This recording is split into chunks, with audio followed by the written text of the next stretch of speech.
Hello, Baltimore. What is up, Baltimore? It's your show again, Late Night Baltimore, with all the great news of the day. The Orioles won today. We're going to talk about getting away from something we like to call the both sidesers, because it's too late for that. All right. While we wait, we will play the intro, because I just love my intro. And here we go.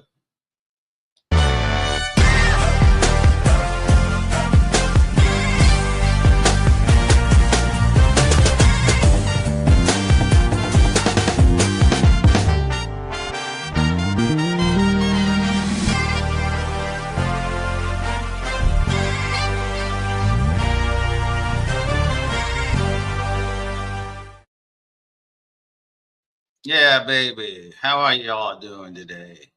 And a beautiful day in Baltimore. And the Orioles won. And we're getting right onto the topic. And we're going to give you our examples of those who aren't both sidesers. Now, as you can see, if you're watching it in the mobile version, you see on top, Trump term ends in 964 days. If you're watching it on widescreen, you see it's same thing, Trump ending term in 964 days. And that's all great news. All right, now, tonight, we're not sipping tea here in Baltimore. We're going to throw the whole kettle at both sidesers. Somebody else wrote that line for me. We're talking about those fake progressives who love to wrap themselves in the blue filter when it's convenient, but then they spend all their time protecting themselves from MAGA, giving MAGA the benefit of the doubt. They're not balanced. They aren't nuanced. They're just scared about picking a real fight or taking a stand. And that's how they are. So let's think of the ones who do it, who aren't both sidesers, it's hard to say, and the ones who are. Now, as I was saying, before I was so rudely interrupted by my own self, we'll start with the media frauds. Who are they? Well, we've talked about them before. Stephen Colbert show was canceled, finished his show this last week. Well, you know whose show is not finished? Jimmy Fallon. His show is still going on. Why? Because he is a both sidesers. But let's talk about the big media frauds. The Washington Post and the New York Times. These newspapers, they treat fascism like it's just some spicy opinion. On the one hand, they argue about mass deportations, but on the other hand, maybe it's not so bad. It's not journalism. It's performance art. It's playing to where the money is.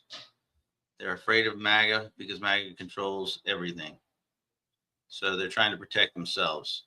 They care more about themselves than they do about getting out the truth. And that's the New York Times and Washington Post we're talking about. USA and both papers put up a paywall so the general public can't get to it anyway. USA Today and CBS News are right there with them. CBS News, when it hired, what's her name? What is that woman's name? I can't even think of it right now. That hideous woman they have at CBS News now, who loves MAGA, who is MAGA, and now CBS News is falling way behind in the ratings because of that fake neutrality and stopping stories that have anything negative to do with the Donald. If they fake their neutrality because they're running in fear. Now we think about the influencer side, like Late Night Baltimore. Hey, we're not both sidesers. But who is? The Young Turks. They used to be strongly progressive. Now they're always talking about Trump voters, giving them like, well, some of them have legitimate economic anxiety.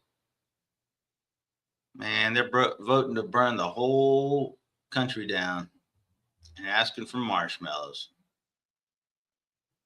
You have to pick a side at this point. It's too late to try to think you're understanding the other side. The 32% MAGA, man, they're gone, daddy gone. It's too late for them. They don't want you, and you don't want them. But they really don't want you. You can invite them to your Thanksgiving all you want. That doesn't make any difference. Who cares about that? Just don't vote with them or act like you agree with them, because they are some dark people. They're part of a death cult, and get away from them as far as possible. Let's see, where else? Oh, we were talking about late night host Jimmy Fallon. Man, that guy has been doing both sides since he's been ruining sketches with his breaking during the sketch. All right, that's some of who we're talking about. Let's do some more. Get some more info out there for you. Hope everybody likes the new background. It's all fancy, and we think it's up there with the all the other cool kids. We'll get to them in a second. The cool kids. But we're going to talk about politicians now. You know, what we like to call the ones who are just picking because they think they'll get their vote in the party, and and they don't have to worry about MAGA putting a target on them. I'm talking about the fakest man in town, John Fetterman. He used to be what people call a populist, wearing that hoodie, thinking he was so cool.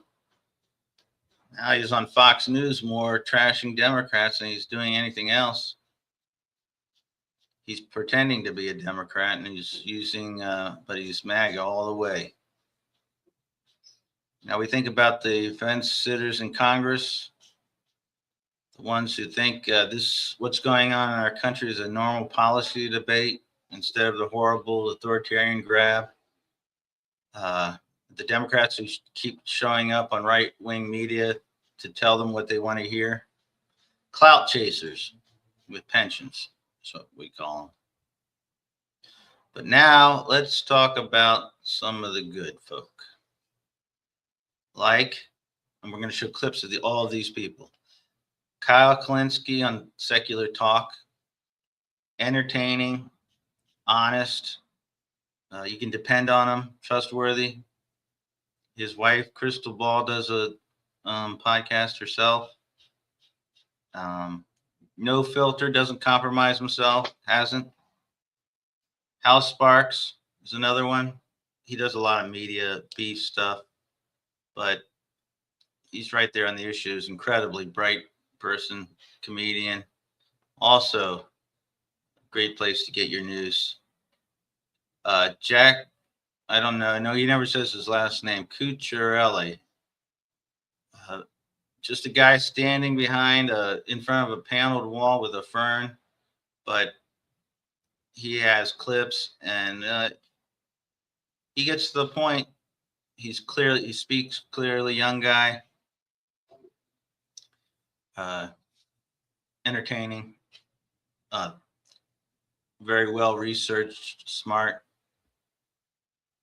We can't forget the king of all, Midas Touch. You should be watching Midas Touch. If you're not,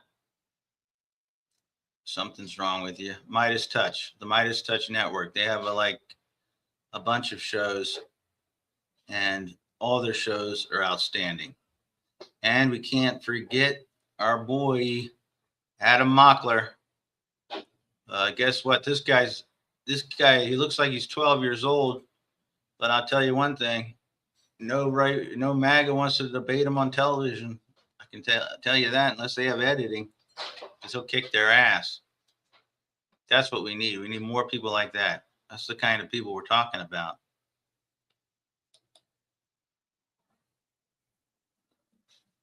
So, you know, the stakes are too high these days for neutrality bullshit.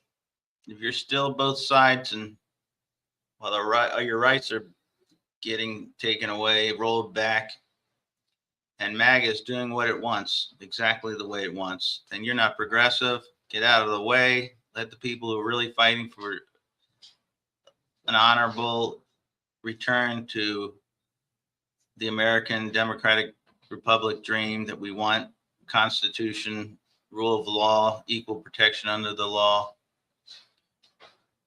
rights for everyone, for every individual. That's the country that we're fighting for. If you don't want to, if you think you have to make that nuance, then we got no time for you. All right. Before we go, I am going to try to do some clips of some of these shows if you don't know who they are. So this gets a little clumsy sometimes, but I'm going to see what I can do. Let's go to Secular Talk first. This is Kyle Kalinske. Let's just see. Whatever he has up, we will show a clip of. Let's see. What has he done out lately? Let's see. 2 days ago, 4 days ago. What does he have live here going on? All right. His videos. One day ago, he put out, this court decision will make you want to, and it's redacted. This is a day ago. Right, let's see a little clip of this.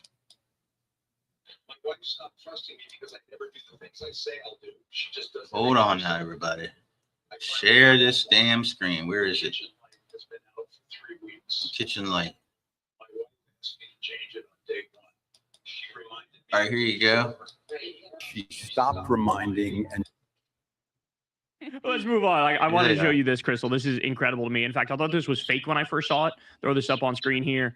A judge has ruled that corporations can vote in some Delaware elections. Delaware Superior Court Judge Craig Karsnitz said the town of Fenwick Island was not diluting human votes by allowing companies and other legal entities that own property to cast votes in municipal elections. That is literally like he's waging a war on math to say something like that. They continue here. These legal entities and corporations make up about 12% of registered voters in the town. In total, Delaware has far more corporations chartered in the state than residents. Karsnitz rejected the constitutional arguments of the ACLU, including the claim that entity or corporate voting dilutes the political power of living people. So insane. I was like, this got to be fake. This is like to fake it, right? There's no way. And it's more perfect union, totally legitimate outlet. No, I went too, and I was like, maybe there's something like some catch here, something that's a little bit under the surface that makes this not what it appears to be. No, I read a bunch of articles about it. It is exactly as presented. I need the next Democratic president to immediately open an investigation into this judge. Immediately. Because there is no, like, I could sit here and try to steelman the argument that the judge made. It's not possible. It is insane to effectively dilute or strip away the voting rights of Americans for corporations. Meanwhile, this happening the same time the Supreme Court gutted the Voting Rights Act. So they're taking away the voting rights of Black people while they're giving voting rights to corporations. Okay. I think this follows perfectly logically from the. That's good. That's both of them. Okay, let's see if we can see Hal Sparks. He's cool. That's a great show. You got to see Hal Sparks. By the way, on this network, we are going to begin Dean. Remember Dean? He's going to start a show, but it's Dolphins. It's not Ravens. But that's all right. He's going to be on part of this. All right, let's see. We are going to now join Hal Sparks here, if I can get it right. Now, hold on, everybody. That's music in the background. It's just old Hal being old Hal. Here he is. Silence Okay, we're up on those. There's Al. Okay, let's just jump to any part here. Oh, everything you said. Oh, that's so sweet. Al Vickery, thank you so much for that. Yeah. Hopefully you can How's still. Angela C.P. Mills is also, she's worried that you're burning the candle at both ends. And trying to light the middle. Yep. Yeah. Yep. It's true. He's funny. He's cool. 3 million barrels already. As Trump drill baby drills, and as he opens Venezuela, and if you take the sanctions off of Russia, and if we ever normalize any of these places, we will be producing oil at 6 to 8 million barrels a day more than we use worldwide. And that will continue to grow with the electrification of cars in Europe first, then the United States and Canada and Mexico. That's the way things are headed. That's the 10-year trajectory. Everybody knows it, including the Saudis, including the Oman and the UAE. That's why the UAE left OPEC Plus, so they could take advantage of this last chance to sell oil at the highest price they can get it for, because they know it's on its way out. You do not, if you're the head of Saudi Arabia and you're an oil-rich country, start turning your country into a FinSec and tourist country if you think oil has a future. And the only way you're going to drive oil prices up temporarily so you can unload what you do have and pull in as much cash for it as possible is if you artificially upend supply. There you go. Outstanding. Okay, let's see. Now we're going to check Cucchiarelli.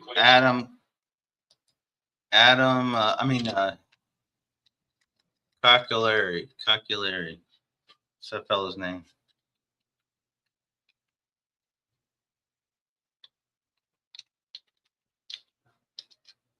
What is that guy's name? What's that fellow's name? The guy with the big hair and the fern.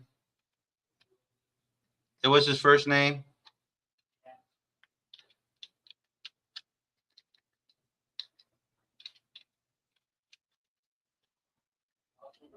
Yeah, there he is, Jack Cucchiarelli. Okay, let's see what he's been up to. He also is good. He's got some the hair is hilarious. Okay, we're gonna look at him. Hey everybody, it's Mark Kelly, and I'm here in Atlanta, Georgia. Oh, here's a Mark Kelly ad, and that's good. We'll watch that. I'm here this weekend instead of back in Arizona with my grandkid. It's because this Senate race here in Georgia is the most important Senate race in the country. Donald Trump won here in Georgia, and John Ossoff right now needs your help. So please chip in $5, $10, $15, $20, anything you can afford to help him, to make sure that he has the resources for this election in November. And thank you very much. Okay, that's cool. That's Mark Kelly talking about John Ossoff. Donald Trump has dementia, and everybody can see it. Every time that he speaks and then forgets what he said moments before, every time Donald Trump is asked a question and just can't remember the answer that his handlers told him to give, every time Donald Trump is in public, it becomes even clearer that he is in deep cognitive decline. And that is what we saw once again. His dementia caught on camera, and it comes as doctors are calling out the fact that Donald Trump's brain don't thunk no good no more. And Donald Trump is bragging that it does when it does not, only cementing the fact that the White House is hiding and Donald Trump, he is deteriorating before our very eyes. Now, I want to get to the moment when Donald Trump's dementia was caught on camera that his handlers are terrified of. But I first want to start with Dr. Jonathan Reiner, who has been making headlines all week after Donald Trump's visit to Walter Reed, in which he assessed what amounted to a non-visit, just like a fake visit, a performative visit from Trump that we have no info on, especially when it relates to Donald Trump's cognitive state. Again, that it looks like they once again tested the president with the MOCA test.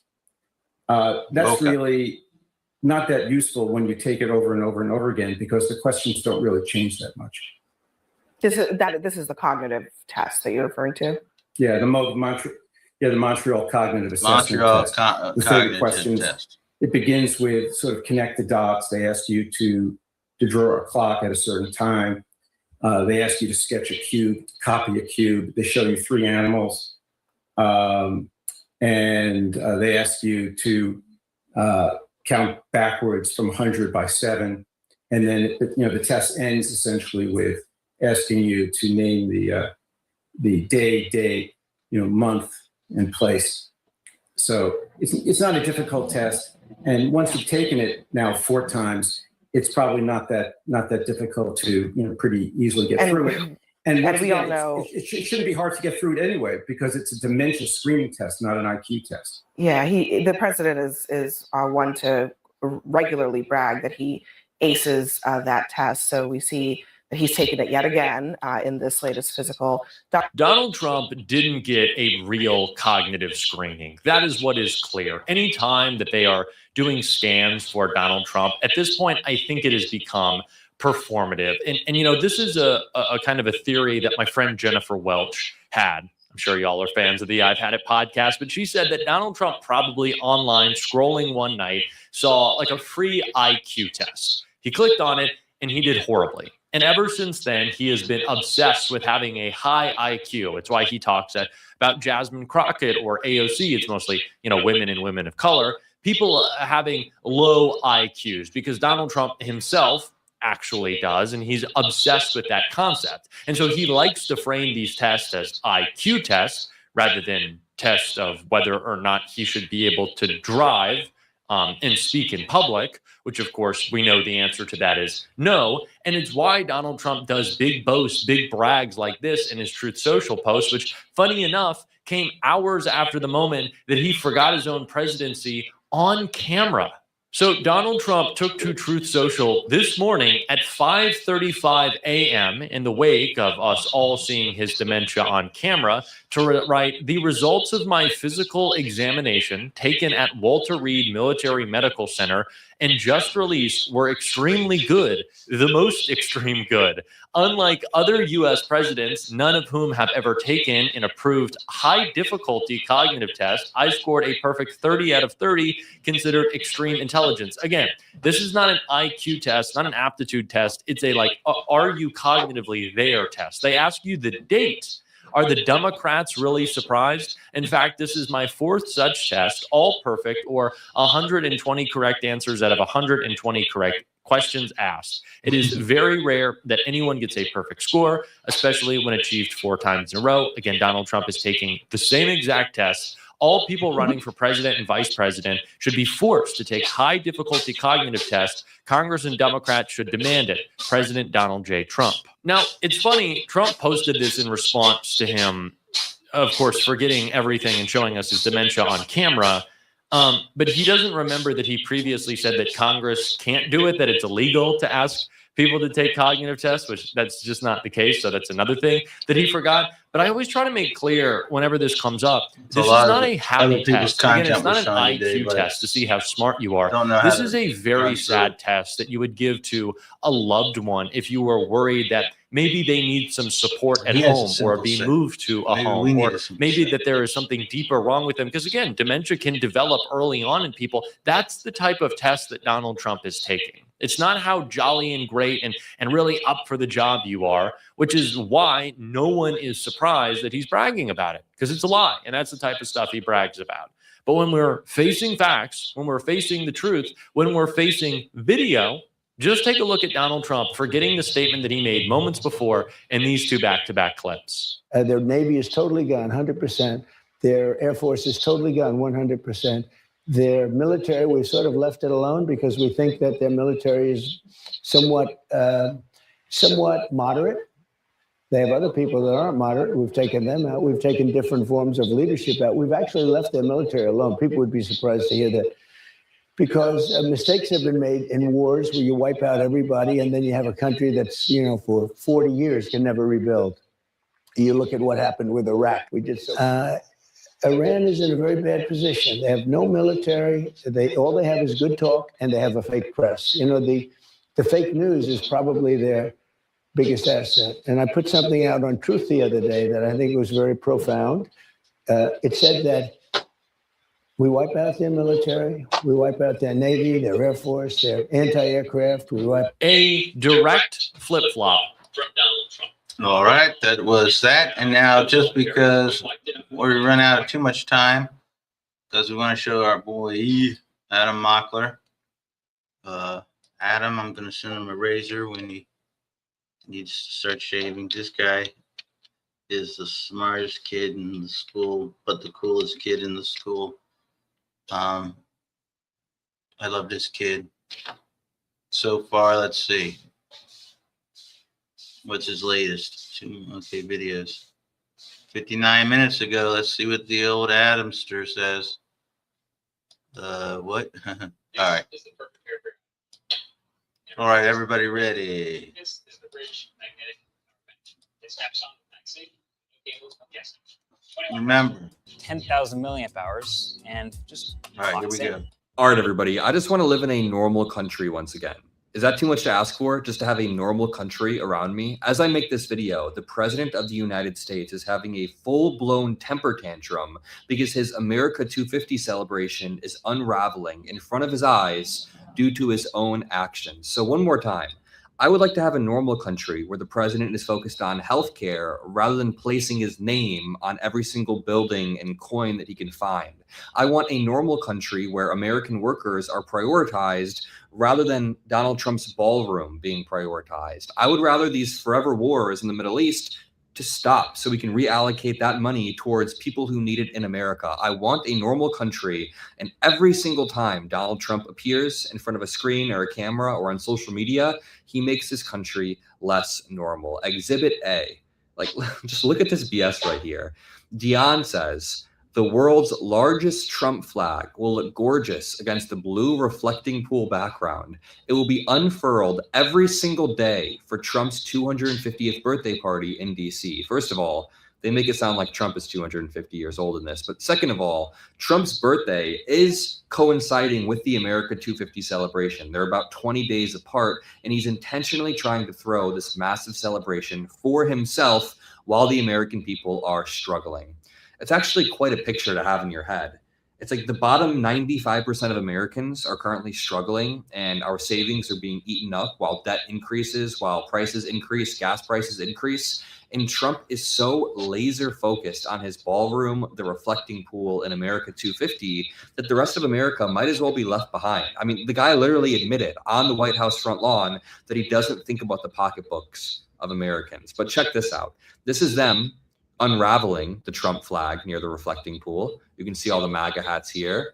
It's almost unraveling as much as Trump's entire presidency is, but they're apparently going to be doing this every single day as some weird symbolic gesture. And then the National Guard is there helping them, showing them what they can do. What kind of dystopian society do we live in? Again, I'm going to repeat the same thing. I just want to live in a normal America where the National Guard is in their own state helping their citizens when needed. And where these Trump goons who are unraveling this flag, I mean, they have the freedom to do this. I'm not saying they shouldn't be free to do it, but don't you have better things to do in American society than doing this? Okay, enough of this Trump flag that they're apparently going to be unraveling every single day. Let me show you the actual meltdown that Donald Trump said, where he went, F it, just cancel it. He wants to cancel one or two of the events because people are dropping out, and he wants to replace them with MAGA rallies. It's actually effing insane. Let me show you these photos right here that we have. On screen now, we have exclusive satellite images revealing rapid, simultaneous construction overhauls across the National Mall, the White House grounds, and the Ellipse. The high-resolution overhead images track the progress of 3 highly publicized and controversial projects ahead of the nation's 250th anniversary celebrations this summer. That is not including the ballroom Donald Trump is asking for $1 billion for, and that is not including other renovations throughout DC. This is just for America 250. And let me be nuanced here. I'm not inherently against celebrations for America's birthday. I'm not even against, having concerts or celebrations at the National Mall, but this is turned into a narcissistic, masturbatory, grandiose display that is very clearly meant for Trump's own ego. Exhibit A, I guess I already did Exhibit A a bit ago, so this is Exhibit B now. Exhibit B, we see the UFC ring being built on the White House front lawn, and even people like Joe Rogan, like credible UFC people, are saying this is a really bad idea. The White House thing is odd. I don't like it. I don't like the idea of fighting outside at all. Well, there's problems with it. And then Done it too many it's times. June, and it's DC, and we looked it up. The last time, like last year, same day, it was 100 degrees. Yeah. Oh That's yeah. hot as fuck. Then you add the lights. Oh yeah. Yeah, the lights. You add the lights. Yeah, That attracts bugs. How about dehydration? Oh yeah. Yeah. All right, that's all for that. We're using a lot of other people's stuff. That's all right. Just wanted to show you if you're not familiar with those shows. Anyway, stick up for your rights. Stick up for Democrats, real Democrats. We're fighting MAGA, and keep fighting MAGA. Go to Act Blue and donate to candidates from across the country because they need it. Like one of the most important, as we heard Mark Kelly add, is John Ossoff. Okay, that's the news from Baltimore. That's how we see it. Hope everybody has a great rest of the Sunday. The Orioles won. Leave your comments. Just tell us what you think of the new background, and really throw in something nice about my damn haircut, because I'm very sensitive about that. Anyway, okay, F MAGA. Keep fighting the fight, and we will talk to you all next time on Late Night Baltimore.